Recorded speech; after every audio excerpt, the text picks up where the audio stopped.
জীবনে কখন যে কি হয়ে যায় তা কেউ বলতে পারে না। অনেক সময় নিজের ভুলে, আবার অনেক সময় অন্যের ভুলে মুহূর্তেই শেষ হয়ে যেতে পারে জীবন। ঈদের আগ মুহূর্তে তেমন এক ভুলের শিকার হয়ে জীবন হারিয়েছে ৩ জন।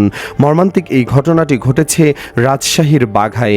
স্থানীয়দের মাধ্যমে খবর নিয়ে জানা গেছে, সিএনজি চালিত অটোরিকশা ও ভটভটির মুখোমুখি সংঘর্ষে ৩ জন প্রাণ হারিয়েছেন। এ সময় আহত হয়েছেন আরও 2 জন। সকাল 7টার দিকে বাঘা লালপুর সড়কের চণ্ডীপুর এলাকায় এ দুর্ঘটনা ঘটে। যারা জীবন হারিয়েছেন তারা হলেন লালপুরের নোয়াপাড়া গ্রামের সিএনজি চালক শরীফুল ইসলাম, একই উপজেলার বধুপাড়া গ্রামের বিধান দাস ও আন্দি গ্রামের রকেনা বেগম। আহত শাহজাহান আলী ও সীমা বেগমকে উপজেলা স্বাস্থ্য কমপ্লেক্সে এবং পরে রাজশাহী মেডিকেল কলেজে ভর্তি করা হয়েছে। বাঘা থানার ভারপ্রাপ্ত কর্মকর্তা ওসি সিরাজুল হক বলেন, ঘটনাস্থলে 2 জন মারা যান। পরে হাসপাতালে নেওয়ার পথে আরও একজনের মৃত্যু হয়। মরদেহ উদ্ধার করে থানায় নেওয়া হয়েছে। দুর্ঘটনা কবলিত যান দুটি জব্দ করা হয়েছে। 3 জনের পরিবারের চলছে শোকের মাতম।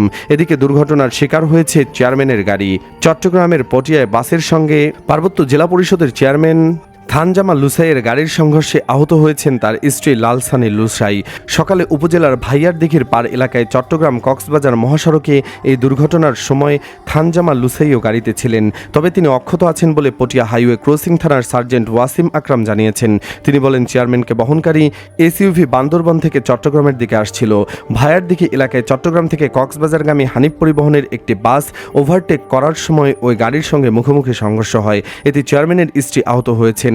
তাকে পটিয়ার একটি স্থানীয় হাসপাতালে নেওয়া হলে প্রাথমিক চিকিৎসা দিয়ে ছেড়ে দেওয়া হয়। দুর্ঘটনার পর বাসটি আটক করা হলেও চালক পালিয়ে গেছেন বলে জানান সার্জেন্ট ওয়াসিম।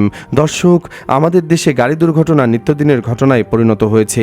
এইসব দুর্ঘটনা রোধ করতে হলে পুলিশের কঠোর ভূমিকা পালন করতে হবে। দর্শক, আপনিও একমত হলে কমেন্টে জানিয়ে দিন। ভিডিওটি ভালো লাগলে লাইক ও শেয়ার করুন। আর আমাদের চ্যানেলে নতুন হলে অবশ্যই সাবস্ক্রাইব করে সাথেই থাকুন। ধন্যবাদ।